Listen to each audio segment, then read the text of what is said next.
Welcome back to the Truth Over Comfort show. On our last video, we discussed Rachel Johnson, Boris Johnson's sister, who wrote a very strange article for The Spectator saying how she pities Ghislaine Maxwell.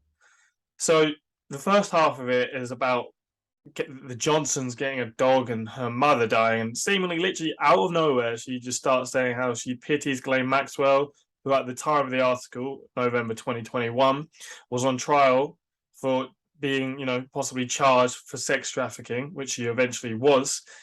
And she pities her because she's in solitary confinement for 500 days. She then goes on to name drop that her and Boris Johnson knew her at Oxford, which no one knows. There's all these photos of Jeffrey Epstein, Ghislaine Maxwell, with royalty, presidents, celebrities, scientists, you name it. And then she thinks, yeah, I was gonna, my scandalous brother, who she may know more scandals that could have come out at the time, name drops him to say that they knew her, which no one knew and might lead to, more information, and that they went to a party with her and they met Bob, Robert Maxwell, who was in his bathrobe. All this information that, didn't need to come out. She could have written an op-ed for The Spectator about any number of victims she felt pity for. One, the victims of Jeffrey Epstein and Ghislaine Maxwell, or, a number of issues, but no, she chose to pity the English socialites. All very strange. Carries into our subject today, which again surrounds Jeffrey Epstein, Ghislaine Maxwell, another strange death. Even Robert Maxwell, he fell off his boat. I'm sure there's some questions around that. Jeffrey Epstein, very strange suicide, apparent suicide. And then you had the judge overseeing the Deutsche Bank Jeffrey Epstein case 4 days before her son is killed, her husband's shot, and the person who committed that act then kills himself. And then again, going full circle to a suicide, someone surrounding the Clintons and Jeffrey Epstein kills himself in a very strange manner. So go check out the very short, strange article by Rachel Johnson, who does have a gig at LBC, a radio show in Britain, or check out my video, but check out the article. It's so short, very strange, even got picked up by the media. But anyway, so the person we're going to be talking about today, Mark Middleton. He was a special advisor to Bill Clinton during the 90s. He let in Jeffrey Epstein apparently 7 times to the White House to meet maybe Bill Clinton some of the times, maybe not all of them. There's photos of Jeffrey Epstein, Ghislaine Maxwell, and Bill Clinton together in the White House in the 90s, which is all very strange. This guy kills himself in a very strange manner. Of course, as well, something I didn't even know until I was listening to Whitley Webb, who has written a book about Jeffrey Epstein, Robert Maxwell, and a history of these sort of activities. She mentions Mark Middleton and how he was under investigation in the late 90s by the US Congress for activities of taking dodgy campaign money from some weird Chinese figures. And don't think of it in the same way as now, China and the US, who are, the US is obviously warmongering against China. There's a different relationship then. But so we've got this, questionable character who is, non-existent on Google. Like, you type him in, he doesn't have a Wikipedia page, but he was a special advisor to Bill Clinton and was under investigation. I'll show you how there's basically just an oration of him until he killed himself and the investigation, which is very strange. But the reason this is interesting as well is the way he killed himself. So I'll just read the title here and then I'll get on with it. Exclusive. Family of Bill Clinton advisor who admitted Jeffrey Epstein into White House 7 times has blocked release of files detailing the death scene after he was found hanging from a tree with a shotgun blast at a ranch 30 miles from his home. So he's already killed himself. This is a follow-up article about how the family wants to block the details of the scene coming out, but we'll get to that. So he hangs himself from a tree with a extension cord and then shotguns himself in the chest to kill himself. I was listening to someone the other day and you'd think, okay, so I plan to kill myself. You already have access to a firearm of a shotgun. You could just, shoot yourself in the face, through the mouth, wherever. He decides the chest. You're like, okay, maybe he thinks that's a better option while hanging. So he gets a little table, puts it below the tree, stands on it, hands himself with an extension cord, and he thinks, even though air is coming out of me, might not be enough. So just to make sure, I'm going to get a shotgun and shoot myself in the chest. So imagine, I've never held a shotgun. I held an air rifle, but it's probably quite heavy, quite long. So you'd have to have it basically full extension from your body. And imagine doing that while hanging. So that's probably already hard enough to, get that and pull the trigger. And you're hanging, losing breath, and you could just be like, I'm hanging. Doesn't seem like anyone's around at this ranch. Maybe I'll just, do that. Be like, no, just to make sure. Shoot myself with a shotgun in the chest. It's strange. They mentioned in the article that he was depressed. Maybe this was a legitimate suicide and he just really wanted to get it done. But if you're, hanging around with Jeffrey Epstein and you're getting him admitted into the White House, you're hanging around with Bill Clinton, all these people keep popping up dead. He was, being investigated for, taking money from some sketchy figures from Congress, and then you wind up dead. The timing, not sure why now, but anyway, let's get on with it. So let's just read a few bits. Top Clinton advisor Mark Middleton died by suicide at age 59 on May 7th. And this was in Arkansas, which is interesting because Bill Clinton was governor there before he was president. Middleton was President Bill Clinton's special advisor who admitted Jeffrey Epstein to the White House 7 of the at least 17 times the pedophile visited. The married father of 2 who lived in Arkansas shot himself at the Haifa Ranch in Perryville, 30 miles away from his house. So then it goes on to talk about how the family want to block the files about it because they're saying that they've been harassed by outlandish, hurtful, and unsupported offensive articles. Because how could you not speculate about someone's suicide when they've done it in that manner? And then they say releasing these files would cause more of that, when you'd think, okay, if they don't think it's fishy and they think he legitimately killed himself, they knew he was depressed, then you'd release it because what's there fishy to come out where they're like, oh no, this doesn't add up. Or you could speculate, they know it's fishy, they know he was hanging around with some dodgy figures and was a questionable character, and then they don't want the very powerful people who may have killed him coming after them, their family, and making their life a lot harder.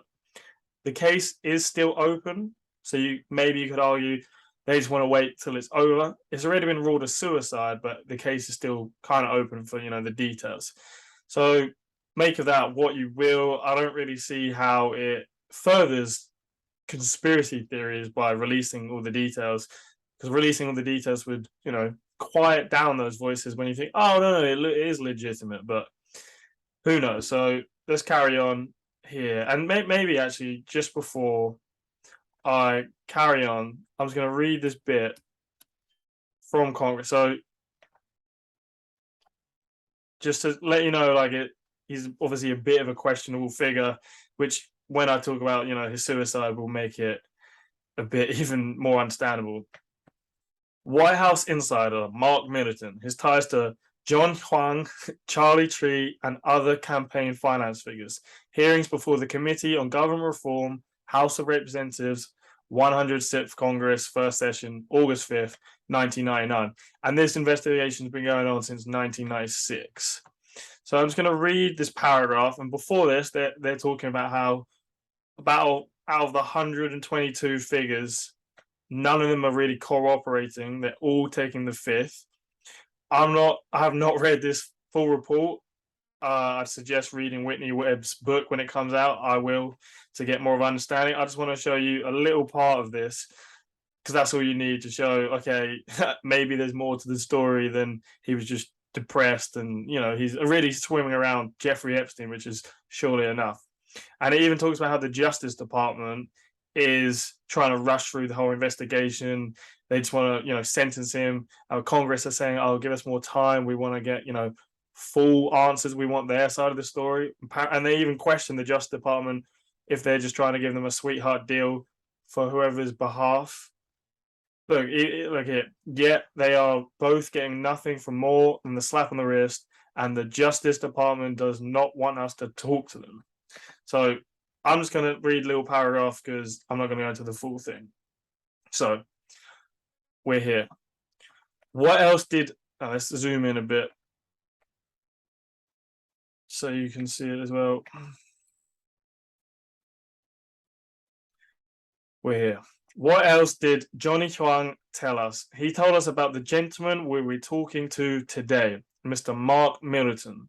He told us that he was nervous about accepting all this money from a Chinese general, the head of their military intelligence agency, Mr.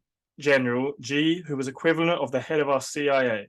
He told us his friend, Liu Qiaoying, that he did not want to take the money. Remember, Li Qiaoying is the daughter of one of the most powerful generals in the People's Liberation Army.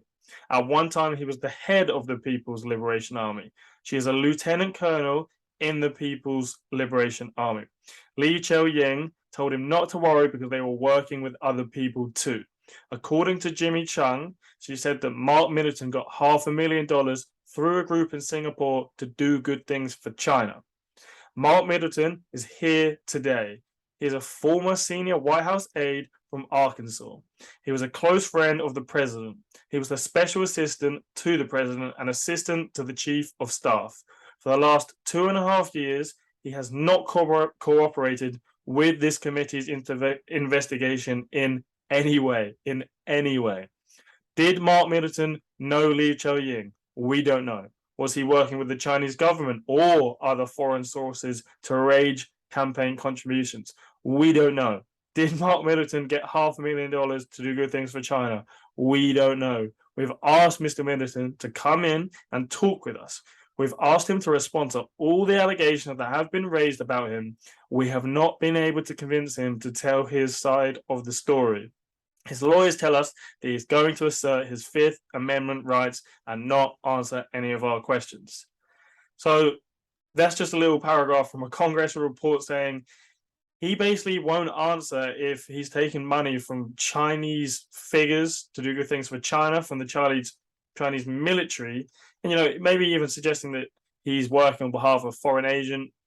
I'm not saying he's a Chinese agent, but maybe he's in a network that's benefiting as well with the Clintons. Who knows? But if you're taking the Fifth and not answering it, sound pretty guilty. Hey, are you a Chinese, not spy? Are you taking money from questionable Chinese figures for these reasons? Simple answer: no. I'm an American patriot. I work for the US government and I'm representative of the Constitution to the people.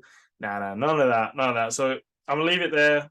Whitney Webb has a lot more to say on me. I have not read this full thing, but even from that little paragraph, there's some questionable things. And the fact that he's been not cooperating for 2.5 years, they talk about, this is right at the start like this. If you just Control F Mark Middleton is near the start, you can read the bit before where they're saying people are not cooperating. They've even fled to China. Whitney Webb suggests it's kind of like an Iran-Contra of the Clinton years where, there's a network in the Iran-Contra where, they're funneling weapons through Israel to Iran to support them. I don't know.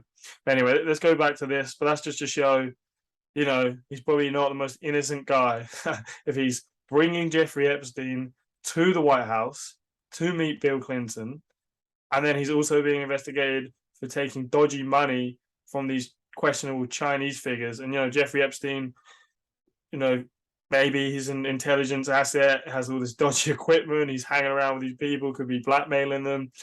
Who knows? Transnational, network. I don't even know. But anyway, so let's just read the bit of his suicide, and then I'll just go show you on Google. He's a ghost, really.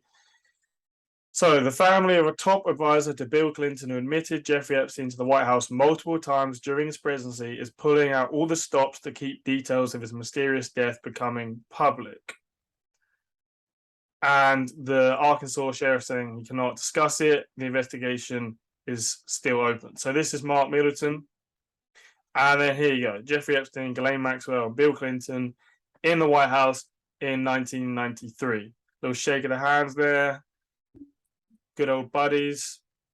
And then they're talking about the Clinton body count. I'm not going to go into that. It's like other figures who have cropped up there who know the Clintons. So again, they're talking about here, the family doesn't want to release it for privacy interest, and it's going to, promote unsupported conspiracy theories. I mean, how could you not speculate about someone who kills himself in that way?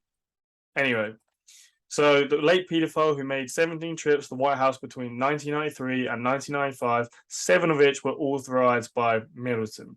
The Clinton aide was also one of the many passengers to fly on Epstein jet known as the Lolita Express. So, going to keep going down and just read you what the sheriff said about his suicide or apparent suicide. So, the Middleton family did not disclose his death at the time of the announcement. The only potential hint at a possible cause of death was a request in Middleton's obituary that instead of flowers, well wishes. Oh, sorry, keep going. So, Chris Cox, Haifa, spokesman for Haifa International, said that ranch workers found Middleton's car in the parking lot and notified the sheriff. The body was found shortly afterwards. He wasn't invited to the property, and staff became he was there without authorization. They've not found any connection to Haifa. The ranch is well known in the area, and it has possible links that he had attended something there, in the past. But they couldn't find any connection to him there. In an interview with Radar Online before he decided to clam up, Sheriff Montgomery said Middleton was discovered hanging from a tree with a shotgun blast to his neck.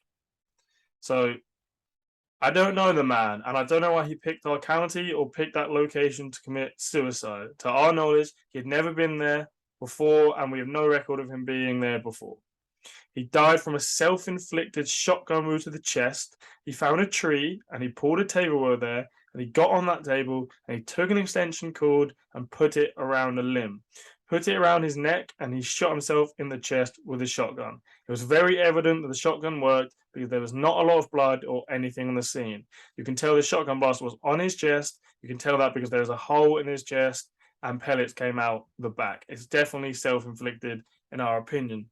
See, the thing about a shotgun to the chest is it's not different to a gun. If it's a suicide or a murder, you can tell how they shot with the gun depending on the height, how far away they were, the angle, whereas suicide should be point blank and it should, be like that. With a shotgun, you're not going to try to shoot them from like 50 yards. So if he's holding it to his chest in apparent suicide, or someone's shot him in the chest like that, I don't know how much you could really tell. And who does that? Who kills himself in that manner? Like it's just really hard. If it was a normal guy with no connections, not under investigation for these Chinese connections, didn't know Jeffrey Epstein or the Clintons, and you heard, they hung themselves and shot themselves at the chest, you'd still probably think, it's a pretty strange way to kill yourself. Like, it's really strange. I wonder how hard it is. Like, you're losing breath, and then, so you've hung yourself, and then have you held shotgun to the sides and then grab while you're, losing breath, and then you go, by the time you're faffing around doing that, you're probably almost dead. But anyway, let's just carry on. So this is another Daily Mail article where I'm not going to read it. It's just where they're talking about how many times Jeffrey Epstein visited the Clinton White House. So look, you type in Mark Middleton. He comes up here because he just died. There's all these other people. Here's the articles. So then you do, okay, let's do a little custom search of, let's do it before he just killed himself. See if he comes up. And there's just not much. Nothing's coming up. You saw the articles there before. Then you type in Clinton. And then the only things that come up is all about these investigations in the 90s. Look, 90s was the fit, nothing. And this was the thing I read from you before. So between the investigation, he's mentioned, and then he's just, he doesn't have a Wikipedia. Who doesn't have a Wikipedia page if they was a special aide to Bill Clinton, the president of the United States, who also was under investigation by Congress?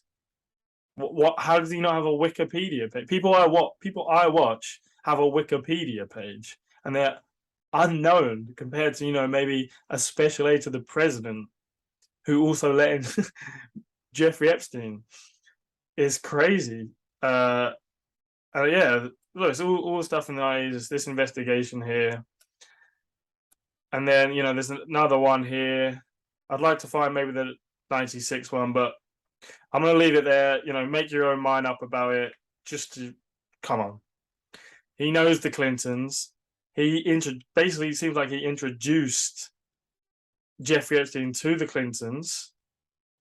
He's under investigation a few years later for taking dodgy money, and I don't know what happened to that investigation.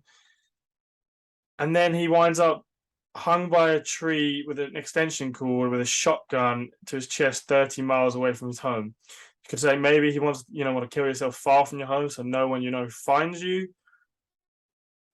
I mean, it's just all very strange. I wouldn't read maybe too much into it being 30 miles away.